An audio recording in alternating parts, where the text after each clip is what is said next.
Esfera. Buenos días, Madre Esfera. Bienvenidos, amigos, amigas, al nuevo episodio del podcast de Buenos días, Madre Esfera. Hoy nos acercamos a un temazo. Madre mía, qué ganas tenía de hacer este episodio y qué importante es de lo que vamos a hablar. Que yo sé que a lo mejor veis el título y decís, levantáis la ceja, de ¿qué es esto? ¿Por qué vamos a hablar de sectas en Madresfera? Bueno, pues es muy importante y de actualizarnos un poco, porque yo creo que ahora lo hablaremos con nuestro invitado, pero creo que es un tema que lo tenemos un poco como ciencia ficción o del pasado, de los años 80, y tenemos que actualizarnos, amigos. Así que para ponernos al día e identificar claramente de qué estamos hablando, prevenirlo, si se puede prevenir, y ayudarnos entre todos, hemos invitado hoy a hablar con nosotros, a aprender de él, a Luis Santamaría del Río. Buenos días, Luis, lo primero. Buenos días, Mónica, y a todos los que nos escuchan. Ay, qué ilusión me hace tenerte aquí, de verdad, muchísimas gracias que estás ocupado y sacar un ratito para hablar con nosotros, de verdad, gracias. Es importante y te agradezco el interés por el tema y la preocupación por informar y por prevenir, así que aquí estamos. Que Luis Santamaría del Río, tienes perfil en la Wikipedia. Eso no todo el mundo lo puede decir. ¿Tú te encargas? ¿Eres responsable de ese perfil? ¿Lo puedes editar si encuentras algo que no está bien? Yo creo que sí se puede editar, pero es que también hace tiempo que no lo reviso y no sé si habrán cambiado cosas o añadido o quitado que sean importantes, pero vamos, ahí está, sí.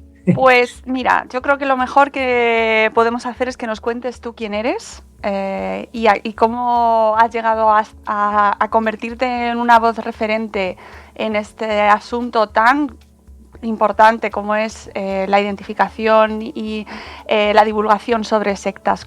¿Quién eres, Luis? Bueno, pues soy natural de Zamora. Yo hice estudios de teología y después he ampliado con ciencias de las religiones, también algo de comunicación. Y desde hace 23 años, por ahora, desde hace 23 años me dedico a la investigación, al estudio del fenómeno de las sectas. Y esa investigación y ese estudio ha dado paso, en primer lugar, a crear con otros compañeros, con otras personas dedicadas a estos temas, la Red Iberoamericana de Estudio de las Sectas ya en el año 2005 y junto con todo eso del estudio, de la investigación, de la divulgación, también participando en iniciativas como la vuestra, está también la ayuda a las víctimas, la respuesta a consultas a tantas personas que tienen dudas o que tienen problemas en este campo, ¿no? Y bueno, pues junto a esto la formación, el asesoramiento a periodistas, a profesionales de la salud mental, a fuerzas y cuerpos de seguridad del Estado. Bueno, es un fenómeno muy amplio, todo lo que atañe al fenómeno de las sectas. Y ahí estamos, pues eso, desde hace más de 2 décadas intentando aportar algo de luz en un mundo que suele ser bastante oscuro. Totalmente. Una de las cosas que más me llama la atención sobre el mundo de las sectas es que pensamos, y yo creo que es una idea muy generalizada, salvo aquellos que ya estáis ahí muy metidos y que lo tenéis muy actualizado, pensamos que es un tema de los 80, que como que se quedó allí. Sí, fue una década en la que pensemos que después de un tiempo largo, ¿no? de una España monolítica, de una España en cuanto a ideas y creencias también muy uniforme, con la democracia en 1975 pues se dispara una serie de libertades que eran necesarias, y entre ellas la libertad religiosa, la libertad de creencias, y empiezan a proliferar grupos que algunos ya estaban antes, pero estaban de forma clandestina, ¿no? Porque el régimen franquista hasta el final no se abrió un poco a la libertad de cultos, y bueno, pues empezaron a aparecer un montón de grupos que en principio muy bien, porque pues diversidad religiosa, diversidad de ideas, de creencias, de posiciones ante la vida, pero en los 80 empieza a haber ya familias, asociaciones e incluso psicólogos que dicen, bueno, hay una serie de grupos que están dañando a personas. Se fijaba sobre todo el foco en los jóvenes, ¿no? Pero personas que dejan a sus familias, que cambian de vida totalmente, que les han lavado el cerebro, decían a veces, y han dejado a los suyos, ¿no? Bueno, pues ¿qué pasa con todo esto? Empezaron a salir en la prensa, en las revistas, en la televisión, casos, testimonios de sectas, ¿no? Y parece que fue un boom, sobre todo hacia el final, y de hecho hasta el Congreso de los Diputados de España tuvo una comisión de estudio dedicada a este tema, ¿no? Entre los años 88, 89, salieron varios libros importantes que impactaron, y bueno, el tratamiento, a veces sensacionalista, pero otras muchas veces serio, pues dio visibilidad a un fenómeno emergente. ¿Qué pasó? Después, en los años 90, se fue decayendo todo esto, aunque salían noticias de suicidios colectivos, de masacres protagonizadas por sectas, y ahora parece que todo eso ha desaparecido, ¿no? Y parece que hablar de sectas es hablar de algo del pasado, y más cuando estamos utilizando una palabra ciertamente peyorativa que puede resultar estigmatizadora, ¿no? Porque hablar de secta de un grupo pues parece que es algo de intolerancia, de discriminación, de cómo son diferentes, pues los etiquetamos con eso de secta. Entonces, bueno, por eso es algo que para muchos se ha quedado atrás en los 80, pero es una realidad que sigue hoy en día y que sigue afectando a mucha gente.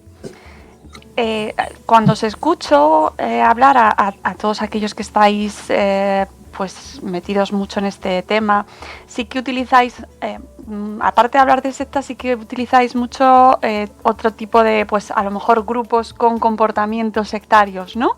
Para quitar ese componente, esa etiqueta de secta que tenemos todos metidos en la cabeza de grupo hippie de los años 70 o 60, ¿no? Que van con túnicas y danzan en el campo, y actualizarlo. ¿Cómo podemos cambiar esa imagen? Pues sí, es importante porque la palabra secta tiene una larga tradición detrás, una historia con sus cosas buenas y sus cosas malas, y con una connotación fuertemente religiosa y estrafalaria también, en ese sentido en el que nos has dicho de forma muy visual, ¿no? Entonces, claro, también tenemos que pensar que la palabra secta, cuando se empieza a utilizar en sociología en el siglo XIX, está en el campo de la sociología de la religión, ¿no? Hay grandes grupos que serían las iglesias y pequeños grupos que serían las sectas, que se han separado, que tienen una serie de características, pero lo que estamos viendo hoy es que las sectas van mucho más allá del campo religioso e incluso, diría yo, más allá del campo espiritual, metiéndose en muchos temas de los que seguro que hablaremos hoy, ¿no? De crecimiento personal, de la meditación, de la ecología, de la maternidad y la familia. Es decir, están en muchos ámbitos, y entonces, claro, la etiqueta secta enseguida nos lleva a pensar a algo religioso, y algo religioso no mayoritario. Pero es que estamos en un momento en nuestra época contemporánea que ya no hay mayorías, ya hay tal pluralismo, ¿no? tal diversidad de posibilidades que hablar de secta por eso a veces se nos queda corto, y hay personas, a mí me sigue gustando hablar de sectas porque al final es un término breve que todos tenemos alguna idea sobre él, aunque haya que a veces desmontar muchas cosas, pero sí se habla de grupos con comportamientos sectarios, se habla de la persuasión coercitiva, ¿no? Al final no es qué es este grupo ni sus características, que son importantes, sino cómo actúa sobre el individuo, qué hace a la hora de acercarse a las personas, de intentar convencerlas, o va más allá de la convicción y se dedica a manipular. Pues hablamos de manipulación en las sectas, hablamos de falta de libertad, hablamos de algo que atenta contra la libertad y la dignidad de la persona.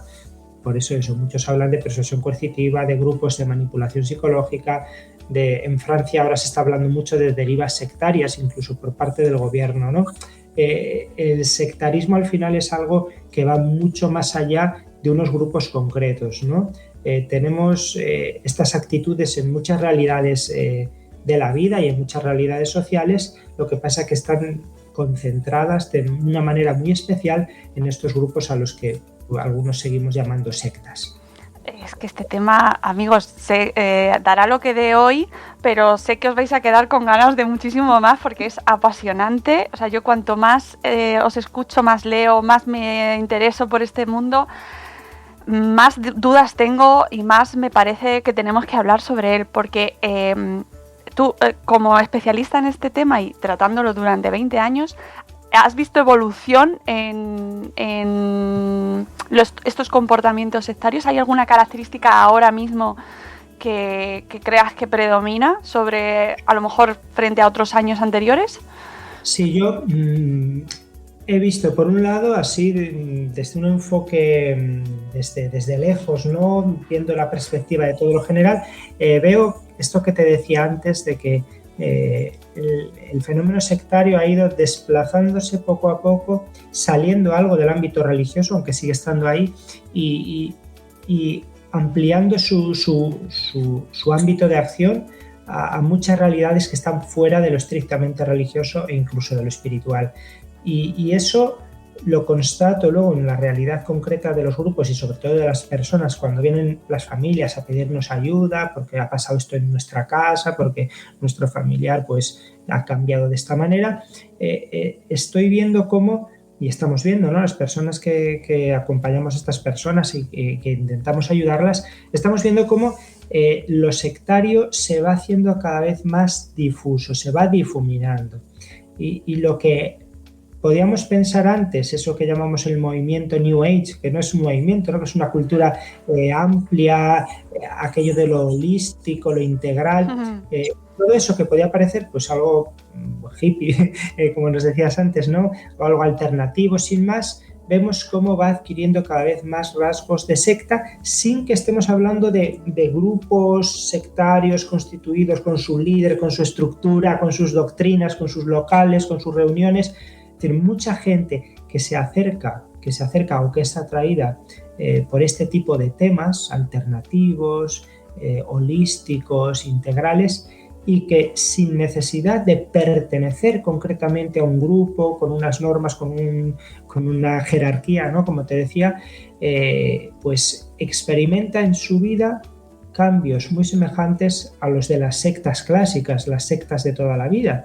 Entonces es mucho más difícil ahora para acercarnos a esas personas, para iniciar con ellas un camino de reflexión, de que recapaciten y se den cuenta de lo que están haciendo y juzguen y valoren ellas, estas personas, si están ahí libremente o han sido fuertemente condicionadas o incluso manipuladas para pensar esas cosas y practicar esas cosas.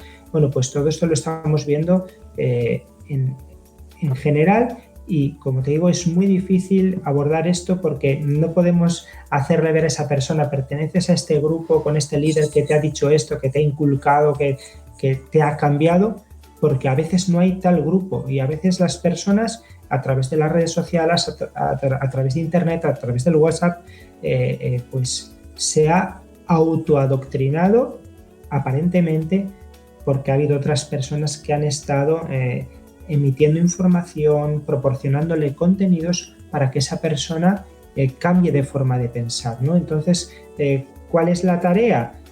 Cuando se trata de sectas estrictamente, es más fácil que la persona vea cómo era tu vida antes de entrar, cómo es tu vida ahora, y en ese proceso de cambio has sido tu protagonista, influido, obviamente, pero con libertad, o te han ido llevando a donde tú no querías ir en un principio y entonces ahora es tu decisión, ¿no? Bueno, pues cuando hay una secta, como digo, es más sencillo visualizar esto, recapacitar y poder dar algún paso.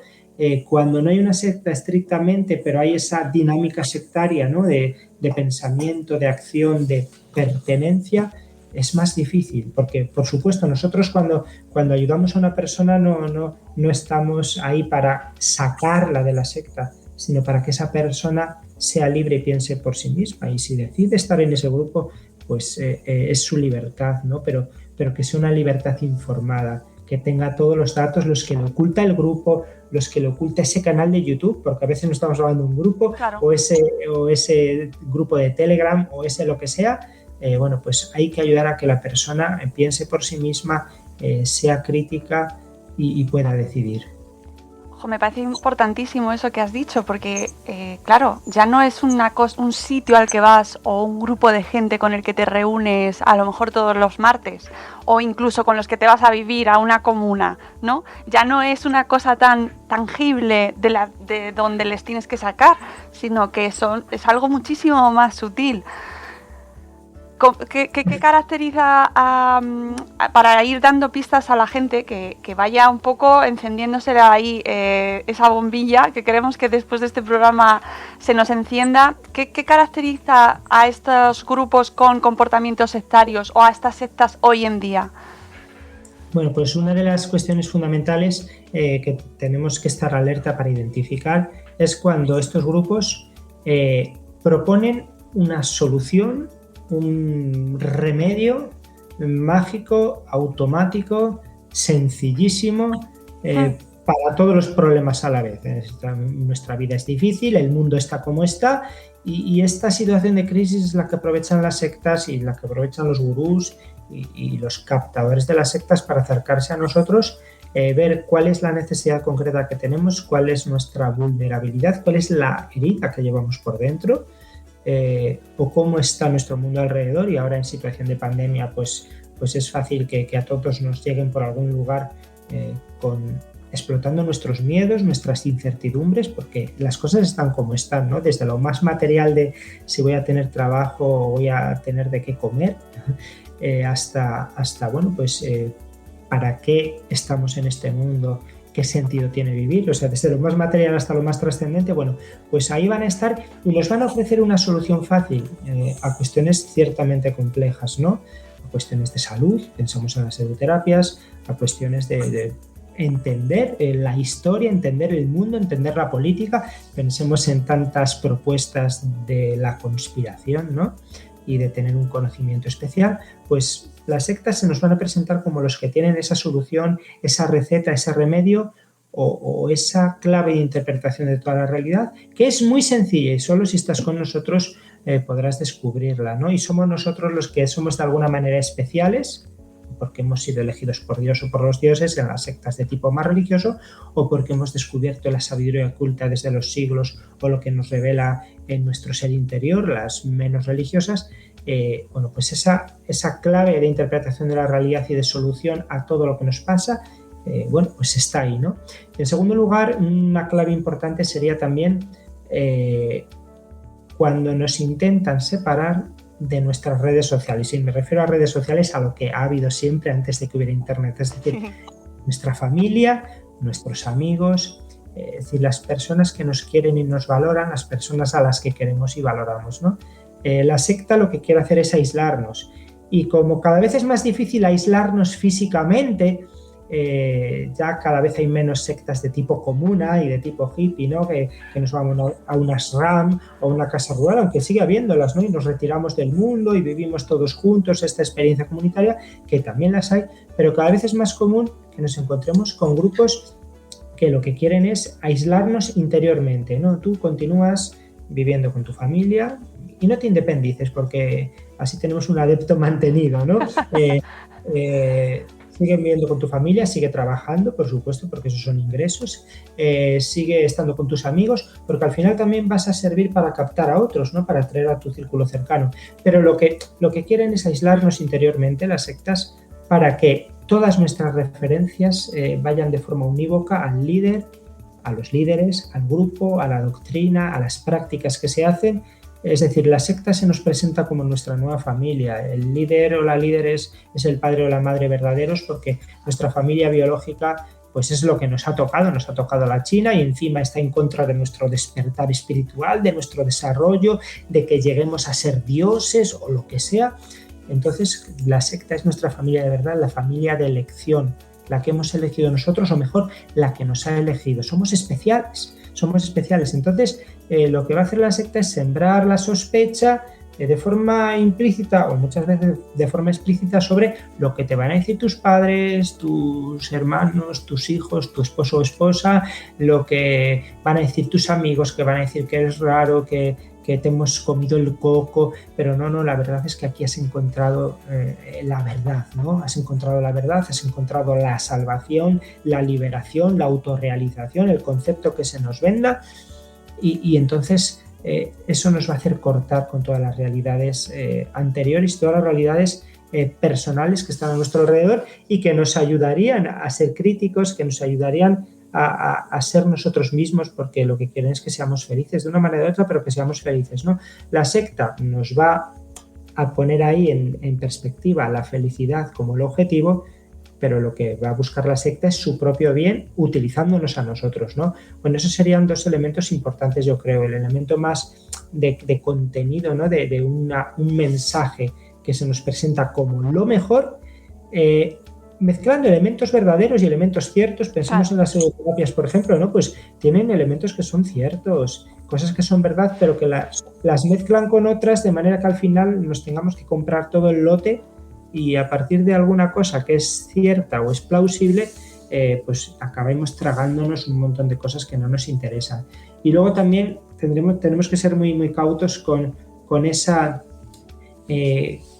hilo muy fino que nos va llevando de algo externo, público, lo exotérico con X que llamamos, a algo esotérico con S, lo oculto, ¿no? Es decir, cuántas personas van a unas charlas, van a una formación, van a un grupo de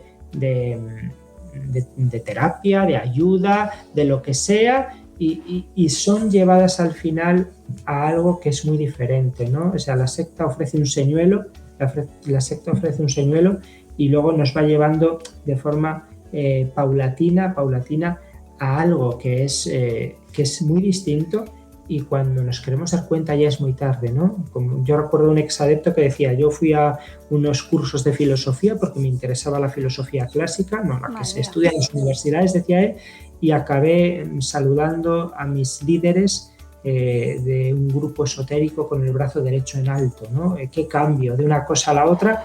Y así de forma muy sutil, pues a través de los procedimientos de captación, manipulación y adoctrinamiento. ¿Siempre hay líder? ¿Siempre hay líderes? Sí, siempre hay líderes. Un líder o unos líderes, aunque a veces no parezcan tal cosa. A veces el liderazgo se difumina, pero siempre está ahí. Cuando se trata de grupos pequeños es fundamental esa figura porque además se da una relación interpersonal de dependencia. Al final, cuando yo entro en el grupo, dependo de esa persona para todo, porque me ha ido atrayendo a través del cariño, de la emotividad, del sentirme alguien especial para él. O sea, esta persona que es la que más sabe, la que más puede, la que más ama, me quiere a mí, ¿no? Entonces, y me está dando su vida y está sufriendo por mí. Y entonces yo me siento obligado a devolver todo eso, a cumplir lo que me pida, aunque a veces no entienda, ¿no? Pero bueno, ya llegaré a entenderlo en algún momento, ¿no? A través de lo emotivo es capaz de llegar a mi corazón y de atraparme ahí.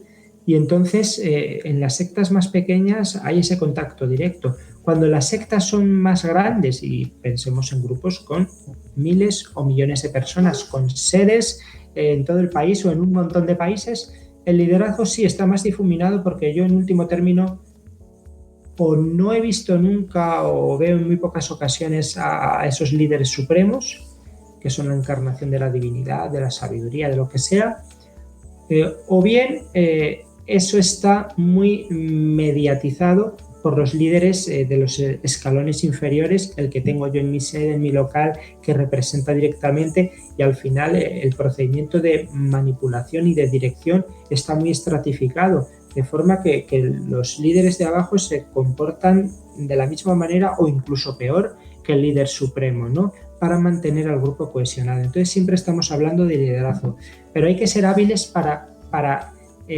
descubrirlo a veces cuando parece que está difuminado. Aquí somos todos hermanos, no hay nadie por encima de nadie, y pueden ser, y de hecho lo son a veces, ¿no? Las sectas más directivas sobre el individuo, las que te hacen creer que eres una persona totalmente libre y al final estás pendiente de lo que diga el líder para cumplirlo, o incluso eres capaz de adivinar, entre comillas, lo que querría el líder para autocensurarte a ti mismo y hacer las cosas antes de que te lo pidan o de que te lo manden. Ya eres el adepto perfecto, ¿no? Recuerdo a un exadepto de una secta, de un grupo gnóstico, que dice, el éxito de las sectas llega a ser tal cuando no hace falta que esté el gurú para mandarte, porque tienes ya dentro de ti un mini gurú que eres tú mismo, que estás ya tan manipulado que eres capaz de dirigirte según los criterios de la secta, con esa nueva personalidad impostada, con esa personalidad que te han insertado, que te han inoculado y que no es la tuya. Claro, habrá gente que nos escuche y que diga, bueno, si en ese grupo, en esa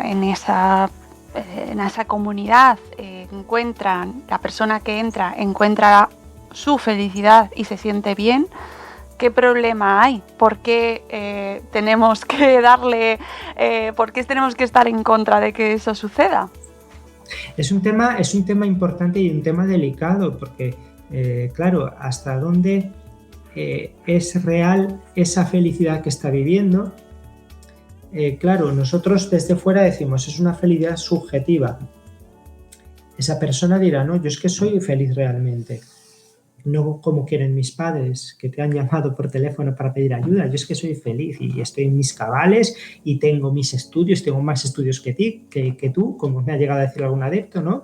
Y tengo criterio para saber dónde estar, para decidir libremente. Bueno, recuerdo que había una película en América que se llamó Los esclavos felices, que yo creo que con ese título resume muy bien lo que se da en estos casos, ¿no? No hay una verdadera libertad. Estamos hablando de personas que han dejado de ser lo que eran sin que haya habido una decisión consciente por su parte, ¿no? Es decir, como ya decía antes, por supuesto que partimos de la libertad de cada persona para asumir las ideas y los ideales, sobre todo, que quiera, para asumir esa cosmovisión o dicho de otra manera, religión que quiera y dejar en la que está y cambiar a otra.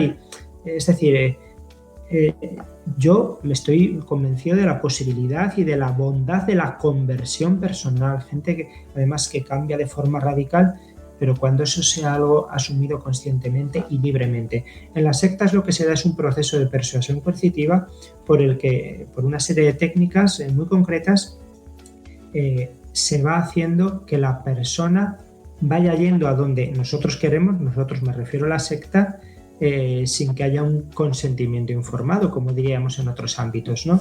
Entonces ahí está el problema de que la persona no es libre, la persona sí es feliz o se siente feliz, pero claro, la felicidad, ¿qué es? ¿Un sentimiento subjetivo o es una condición real que responda a unos criterios, que es al final poder desarrollar del todo mi humanidad? Yo puedo ser feliz en medio de un sufrimiento inmenso, ¿no? O sea, el sufrimiento no está reñido con la felicidad, pero esa felicidad tiene que partir de una persona libre, de una persona que tenga respetada su dignidad y de una persona que pueda autodeterminarse, ¿no? Lo otro pues será manipulación y será que otros decidan por mí lo que es felicidad. Es un tema complicadísimo, si lo piensas profundamente, porque luego pues habrá quien diga, bueno, tienes el caso de gente que de repente lo deja todo y se va, misioneros, por ejemplo, que se van a otro país, al otro lado del mundo, a ayudar y dejan todo, y no tienen nada y están al servicio de un proyecto, en este caso, a ayudar a otras personas. Pero están absolutamente convencidos de eso y lo dejan todo, ¿no? Alguna decisión que a lo mejor desde fuera alguien puede pensar, madre mía, lo que ha hecho esta persona, ¿cómo ha hecho eso? En el otro lado tenemos gente que puede hacer prácticamente lo mismo, pero a lo mejor no lo hace libremente, ¿no? Entiendo que es un proceso que pueda darse así. Sí, son cuestiones, como bien dices, son delicadas porque hay que ver cada caso, Claro. qué es lo que hay, si hay libertad o no. Claro, es muy fácil hablar de libertad, pero luego hay que verlo en la realidad concreta. Estoy pensando en una figura tan fundamental como fue en la Edad Media Francisco de Asís, ¿no? San Francisco, llamado así por los católicos, un joven que vuelve de la guerra tocado por una experiencia fuerte y en una enfermedad y una convalecencia va descubriendo que su vida hasta ahora no valía nada y entonces toma una postura que sus contemporáneos, empezando por su propia familia, tachan de lunático, ¿no? Y de repente lo deja todo siendo de familia rica, se va con los pobres, incluso se desnuda delante de su padre diciendo no quiero nada tuyo, rompiendo con la familia, un caso que si lo vemos desde la distancia y desde el tiempo decimos, bueno, es un caso clásico de persona sectaria, ¿no? Sin embargo, eso lo hace desde la reflexión, la oración en su caso, por ser creyente, ¿no? Y se da esa conversión, pero con libertad. Lo malo es cuando eso no se da en libertad, cuando eso está siendo dirigido por otra persona que lo que busca es su propio bien, el bien de la persona o del grupo, para utilizar a esa persona para el grupo, no buscando el bien de esa persona, no buscando su realización, su felicidad, aunque eso sea la apariencia. Es un tema de verdad que merece mucho la pena reflexionar en ello, porque cuanto más, o sea, lo vas pensando profundamente y van surgiendo situaciones que, claro, en eso se escudan en muchas ocasiones situaciones que luego son muy complicadas de identificar, y no, yo creo que ahí en parte también puede radicar el éxito de muchas de estas iniciativas o de estos grupos coercitivos, ¿no? Que se escudan muchas veces en las elecciones personales, que efectivamente son elecciones personales, pero ¿qué hay de fondo, ¿no? Después de esa elección personal? Ese es un tema que yo dejo ahí a la gente que lo piense. Efectivamente, se escudan en eso y fíjate, en dos cosas muy importantes. En primer lugar, lo mal que está nuestro mundo. Claro. Es decir, porque claro, yo a veces me encuentro con gente que dice, bueno, estás criticando esto que hacen las sectas, pero a veces no está mejor la persona dentro de la secta que en un mundo inhumano como el que tenemos. O pensemos en la situación personal de cada uno, ¿no? Hay gente que su situación familiar, laboral, sentimental, lo que queramos, ¿no? Puede ser terrible y en la secta he encontrado, objetivamente, ese entorno cálido de relaciones humanas cercanas, que bueno, nosotros podemos pensar que lo está manipulando, pero bueno, está mejor ahí que donde estaba, ¿no? Es decir, en las sectas se aprovechan de un caldo de cultivo que es nuestro mundo inhumano y nuestro mundo injusto para proponerse como alternativa. Nosotros somos la humanidad, nosotros somos la justicia y aquí vivimos el amor de verdad, cosa que no pasa afuera. Bueno, pues claro, toman parte de verdad, como decía antes, pero luego están usándolo todo en su propio interés. Y en segundo lugar, las sectas se aprovechan de todas las aspiraciones nobles, buenas y humanas que hay en el corazón de la persona. Nadie se une a una secta por algo malo, ni ve algo malo en la secta y por eso va a ella, sino que las sectas se aprovechan de nuestras mayores virtudes, mejores deseos, porque tenemos también que cambiar el chip ese de que las sectas van solo por nuestras heridas, nuestras carencias, nuestras ignorancias, nuestras vulnerabilidades. Si todo eso sí, toda la parte más limitada de nosotros, más oscura, a veces más negativa, ¿no? O nuestras falta de autoestima, nuestros problemas de relaciones o lo que sea. No, también van a por nuestro sentido utópico, nuestras ganas de cambiar el mundo, nuestra profundidad, alguien que sea muy voluntarioso y muy de ser voluntario, de apuntarse a cualquier cosa y a la gratuidad y a hacer las cosas sin esperar nada a cambio por mejorar el mundo que tiene alrededor, alguien que tenga una conciencia espiritual o religiosa profunda, alguien que no se conforme con lo que vemos y tocamos porque quiera algo más.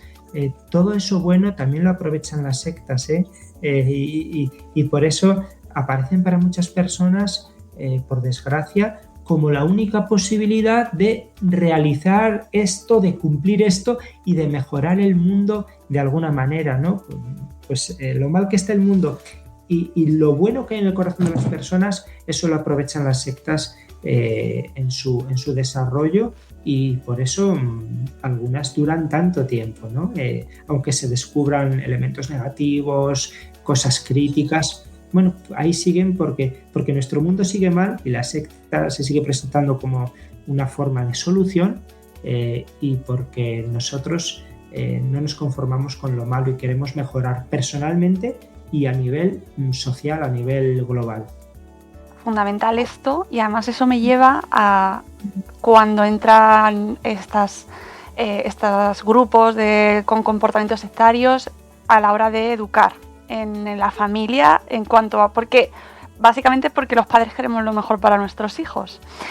Con lo cual, si se aparece una pedagogía o un método educativo que es que nos lo venden como lo más humanista, lo que pone a tu hijo en el centro, lo que va a elevar la máxima potencia de tu hijo, claro, ¿cómo vas a negarte algo así, no?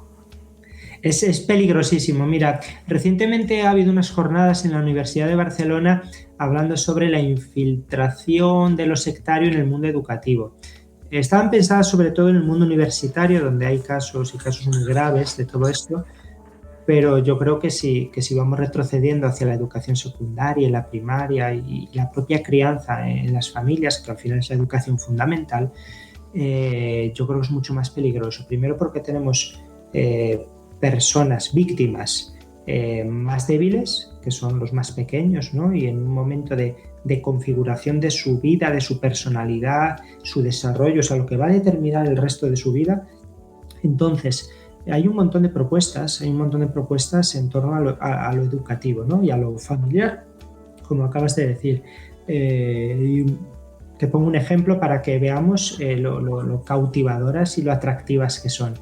En estos días pasados, cuando hemos celebrado el Día Internacional del Síndrome de Down, he visto en un medio, creo recordar ahora que era mexicano, pero bueno, da lo mismo, están por todos lados, un medio de comunicación en el que un artículo explicaba que las personas con síndrome de Down obviamente no tienen ninguna discapacidad, sino que tienen una capacidad mayor porque son niños especiales espiritualmente. Son los niños índigo o los niños cristal. Entonces, a estos niños, que son niños a los que la sociedad no entiende y etiqueta, a estos con síndrome de Down, a otros con espectro autista, a otros con TDAH, déficit de atención, hiperactividad. Todos estos no es que tengan ni una enfermedad, ni una discapacidad, ni un defecto. Esto nos empieza a gustar, ¿no? O sea, está viendo a estas personas, como lo que son. Pero es que son especiales porque han nacido con el aura azul y entonces tienen unas capacidades mentales, espirituales, paranormales superiores al resto de la población. Claro, aquí ya puede parecer una idea alternativa, extraña, que habrá gente que se lo crea, gente que no, pero el paso siguiente es, hay que educarlos de una forma especial. ¿Y esta forma especial cuál es? Pues puede ser el dejarlos a su libertad sin ninguna determinación, porque ellos tienen más capacidades que sus propios padres, educadores, personal sanitario, sistema de salud. Entonces, a lo mejor es bueno que no vayan a la escuela, a ninguna, o que reciban una educación en casa de este tipo, o que la de este grupo que conoce lo que son los niños índigo, que no acudan al Sistema Nacional de Salud porque los va a etiquetar mal y los va a medicar dejando que no se desarrolle su personalidad especial, que no se vaya a los tratamientos necesarios. Esto puede tener muchas derivas peligrosísimas para la persona y bueno, la propia familia, pero pensemos el propio niño, adolescente, joven, que va creciendo en esta dinámica, que se va sintiendo especial y que va a ser especialmente captable por cualquier grupo que le venga a explicar esa rareza, ese ser especial y ese tú serás un día el gobernante de este mundo porque sois una élite, una aristocracia de personas con poderes. O sea, ¿cómo podemos pasar de una cosa a la otra? Esto se está haciendo. Yo he puesto un ejemplo muy concreto, pero podríamos hablar de 1000 casos de las sectas en el entorno del crecimiento, de la infancia y adolescencia y de la educación. Sí, tuve la suerte de estar presente como espectadora en estas charlas que comentabas de la Universidad de Barcelona.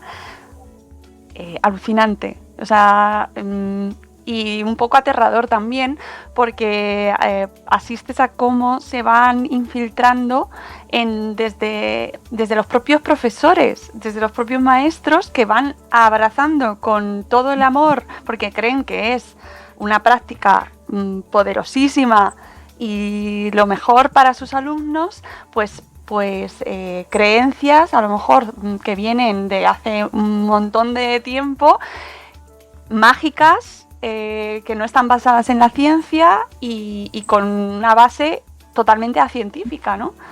Como por ejemplo se hablaba precisamente en estas charlas de la pedagogía Waldorf. Efectivamente, estamos ante un caso, tenemos cerca de 100 si no recuerdo mal, cerca de 100 iniciativas en España. Iniciativas estoy hablando tanto de centros educativos como jardines de infancia, asociaciones de padres, cerca de 100 que están en torno a la pedagogía Waldorf y están asociados, ¿no?, a la asociación que hay de pedagogía Waldorf. ¿Cuál es el problema con esto? Porque, claro, uno podría decir, bueno, pues hay muchos más colegios católicos, hay colegios evangélicos, no sé si de alguna otra religión hay un colegio que sea legal, incluso muchos concertados, con un concierto con la administración educativa, ¿no? Entonces, ¿qué problema hay? Bueno, el problema es que hay una serie de colegios que en su ideario entran no solo unos valores, sino unas doctrinas religiosas con las que uno puede estar de acuerdo o no, pero sabemos que estos frailes o estas monjas o esta iglesia evangélica creen en esto y se van a inculcar estas cosas y se van a enseñar estas cosas, y esto entra dentro de la libertad de religión. Lo mismo pasaría con los colegios Waldorf, que dependen de la antroposofía. La antroposofía es una doctrina esotérica originada entre finales del siglo XIX y principios del siglo XX por un señor llamado Rudolf Steiner. Claro, el problema es que esto que estoy diciendo yo no se dice cuando se presentan los colegios Waldorf. Los colegios Waldorf son colegios, y toda iniciativa educativa Waldorf, en los que se aplican principios esotéricos. ¿Vale? Mucha gente oye Waldorf y dice, pues Waldorf es un sistema pedagógico alternativo como puede ser el de María Montessori, ¿no? Efectivamente, sí, se ponen al nivel, además. Claro, y de hecho hay iniciativas por ahí alternativas de gente que está en contra del sistema educativo, ¿no? Y bueno, pues tiene sus razones y pues toma elementos de Waldorf, elementos de Montessori, elementos, yo qué sé, de Paulo Freire, o sea, tantas cosas, ¿no? Pero es que lo de Waldorf tenemos que tener en cuenta, y yo lo repito una y otra vez, que depende de un sistema esotérico, de la antroposofía, de una secta llamada Sociedad Antroposófica, que todo esto tendrá sus aciertos y tendrá sus cosas, lo que sea. Yo no soy experto en pedagogía, pero que esto Rudolf Steiner lo inventó aplicando principios dictados por espíritus, que de lo que se trata es de que el niño, en la pedagogía Waldorf, el niño vaya desarrollándose de acuerdo con esas ideas esotéricas. Por eso hasta los 7 años, porque piensan en la vida humana en septenios, entonces para formarse la persona necesita 3 septenios, de los 0 a los 7 años, de los 7 a 14 y de los 14 a los 21, cada uno con sus características. Y de los 0 a los 7, pues ni hay que enseñar a leer, ni al razonamiento lógico, ni al cálculo, porque es la época de los cuentos, de la fantasía, de los mitos, de los sueños. Y claro, ¿esto a qué se debe? A que el niño está recién reencarnado, viene de una vida anterior, entonces para que no se apegue a la tierra, bueno, y una serie de ideas, ¿no?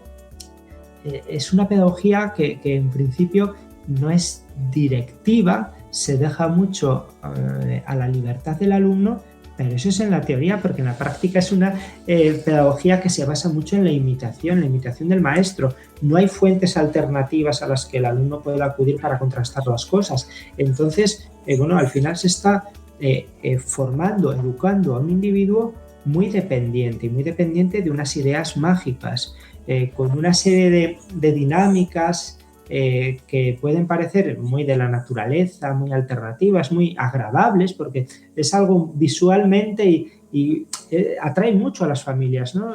Todo lo estético y los valores de la pedagogía Waldorf, pero que se deben al final a rituales esotéricos, a matar al dragón que hay dentro de uno, y por eso aparece el arcángel Miguel, a que las fuerzas luciféricas de la persona sean sometidas. Bueno, todo esto está ahí, ¿no?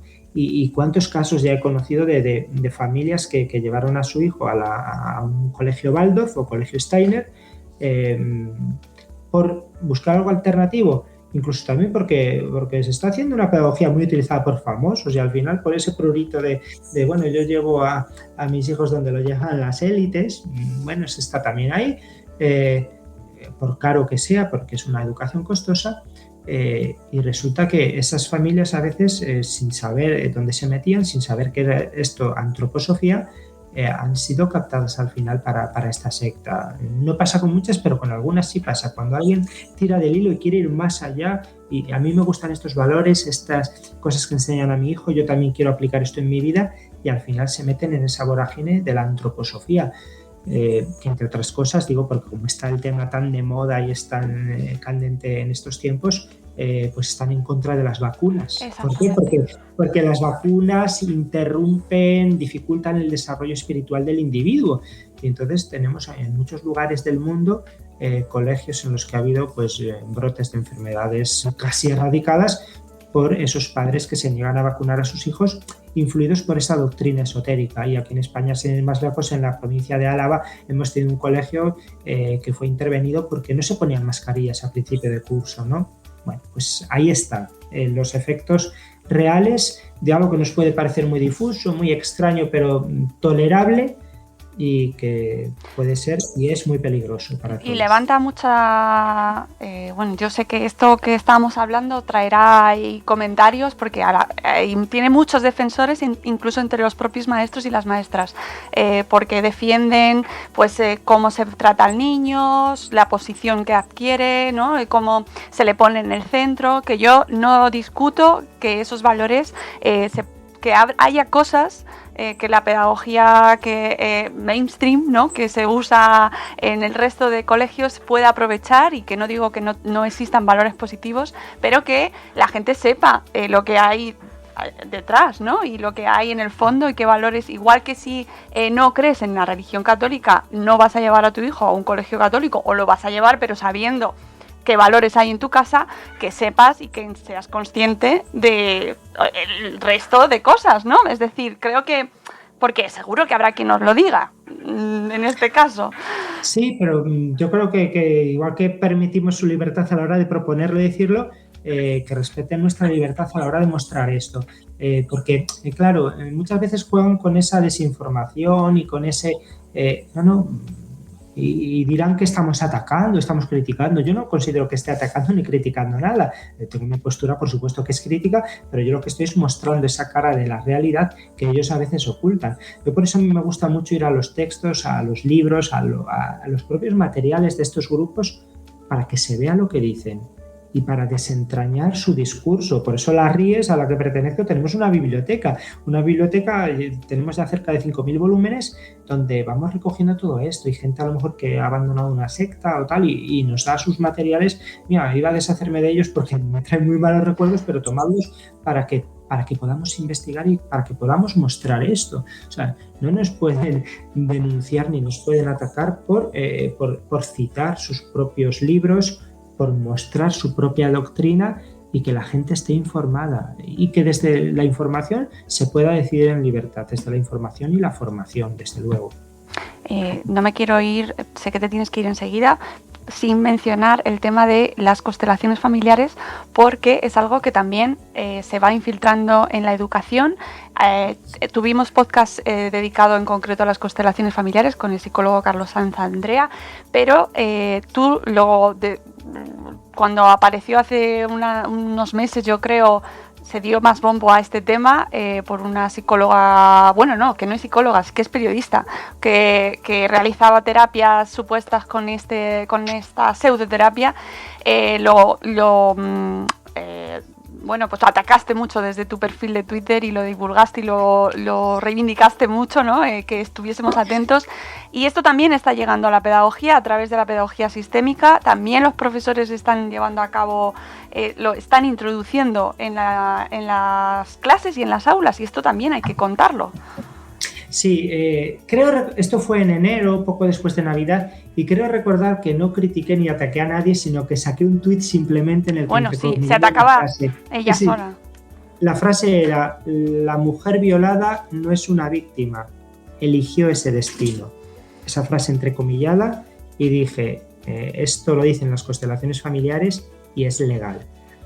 Simplemente ya, quien lo entienda como crítica. Y bueno, ha sido el tuit, en todos mis años en esta red social, el tuit que más ha sido difundido, ha tenido una difusión de 600.000 impactos, ¿no? Una cosa que a mí me ha asustado y me ha alegrado que todo esto llegue, porque muchos empezaron a decir, pues eso, ¿no? Las constelaciones familiares o son buenas, pero esta es una terapeuta errada, o que se ha salido del tiesto, sí, eso se dijo mucho. Las constelaciones tienen sus cosas buenas y sus cosas malas. Las constelaciones familiares es una pseudo psicoterapia que sí, basándose en elementos importantes y ciertos, como la importancia de nuestro entorno social y sobre todo familiar, ¿no? Los más cercanos, lo que influyen en nuestra vida, pero al final viene a ser muy determinista de lo que nosotros somos o tenemos que ser, nos viene de un pasado y al final esto nos exculpa de las decisiones malas que podamos tener, ¿no? Y siempre se ponen dos ejemplos. Bert Hellinger, el creador de las constelaciones familiares, llevaba a exculpar a Hitler de lo que hizo, porque al final venía a ser parte de un plan del universo, ¿no? Y en el que, bueno, pues él no tuvo culpa de lo que hizo, ¿no? De matar a 6 millones de judíos, además de otras muchas cosas. Y siempre recuerdo en uno de los libros de Bert Hellinger, no estamos hablando de una periodista metida a terapeuta en España que dice una barbaridad, sino del propio Bert Hellinger, que en uno de sus libros, haciendo terapia, haciendo constelación familiar con una joven cuyo trauma viene de que fue abusada de niña por su padre, viene a convencer a la niña haciendo la constelación de que tiene que aprender a perdonar a su padre. Hasta ahí el tema del perdón es fundamental, ¿no? Aunque pueda ser opinable en casos como este. Dice, tienes que perdonar porque no lo puedes culpabilizar de algo de lo que no tuvo culpa. Porque en estos abusos que tuviste de niña, el padre fue tan víctima como tú, fue víctima de una situación en la que, pues porque su mujer no lo satisfacía sexualmente, no tuvo más remedio que abusar de ti, ¿no? Entonces tienes que darte cuenta de que tu padre que abusó de ti es tan víctima como tú, y es decir, es una forma de retorcer las cuestiones. Desde unos planteamientos esotéricos, porque hay como una energía, una fuerza que se transmite familiarmente y que hace que resurjan esos problemas con el paso del tiempo, es algo terrible. Y yo por eso cada vez que veo que se está aplicando constelaciones familiares en algún lugar, en lo más reciente, lo digo aquí, a ver si alguien hace algo, porque lo he sacado en redes y esto no ha tenido 600.000 impactos, en el Ayuntamiento de Dos Hermanas, provincia de Sevilla, formación para familias, para padres, desde la Concejalía de Igualdad y desde la Concejalía de Educación, pues se está dando formación por parte de una persona que hace constelaciones familiares. A mí me parece terrible, por lo que supone para la mujer en concreto, ¿no? Discursos de este tipo, y por lo que al final va contra la dignidad de la persona entera, ¿no? Estos planteamientos pseudoterapéuticos que se basan en hallazgos que ha tenido gente que mezclan elementos buenos, positivos y ciertos con otros que son de su propia invención, y dando lugar a un daño grandísimo para las personas y para las familias. Luis, te tengo que dejar y nos han faltado un montón de cosas que contar. Yo creo que te voy a tener que invitar otro día. Yo encantado, Mónica, de verdad, porque creo que, bueno, aparte de tratar este tema en profundidad, seguramente el 99% de las personas que siguen Madresfera pues lo hacen con esa intención de profundizar más en el mundo de la educación, de la crianza, de la familia, de estas cosas tan importantes, ¿no? Entonces, qué bueno es que nos ayudemos unos a otros a pensar las cosas en serio y a ayudarnos también a que los más pequeños y todos con ellos crezcamos, nos desarrollemos y podamos ser felices. Pues nada, yo creo que está la invitación hecha, porque nos han faltado muchos temas, nos han faltado muchos otros tipos de grupos sectarios que están afectando hoy en día a nuestros jóvenes y a las familias, pero como sé que te tienes que ir, pues te despido, te doy las gracias enormemente, ha sido súper interesante charlar contigo. Podéis seguirle en su perfil de Twitter, que espérate que lo tengo por aquí. ¿Cuál es? ¿Vai con Dios, si no me equivoco? Efectivamente, vai con Dios, una forma muy gallega de despedirse de forma tradicional. Pues vai con Dios, Luis, y muchísimas gracias por habernos acompañado, y de verdad estás invitadísimo para volver otro día, porque es que nos han quedado muchas cosas que contar, cómo prevenirlo, cómo prepararnos, si se puede salir o no se puede salir, cómo se sale, o sea que tenemos muchas cosas todavía que hablar, Luis, pero será en otra ocasión.